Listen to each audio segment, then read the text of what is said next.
17 now, and we're back with news to you. Remembering the first same-sex marriages, a trailblazing cadet, and when Barry said it would be like this, Dave McKinley has our weekly walk back through time when those stories and more were all news to you.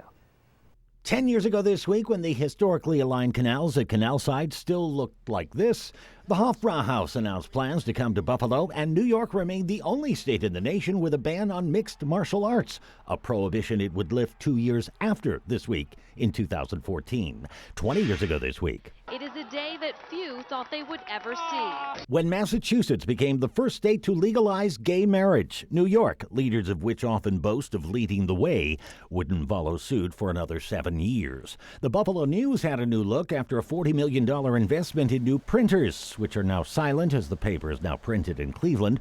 Ground was broken for the construction of the Seneca Niagara Casino Hotel in the Falls. Hutch Tech turned 100.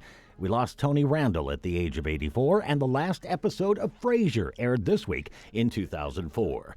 30 years ago this week when the Niagara Frontier Transportation Authority would like you to help build the new Buffalo Airport. And when you might find Pat LaFontaine serving up meals at a local soup kitchen, and when Barry said it would be like this. A court case began in this young woman's fight to become the first female cadet in the history of the Citadel. Her protracted legal battle led her to become a household name in the process. But it has been a long time, so this week's News to You pop quiz, what was the name of this trailblazer looking to crack a gender barrier and who was so prominently in the news this week in 1994? It was the same week that President Clinton nominated Stephen Breyer to become the next Justice of the U.S. Supreme Court, a footnote in history made all the more remarkable today by what occurred at the Senate confirmation hearings. From conservative Republicans to liberal Democrats, not a discouraging word about Breyer today.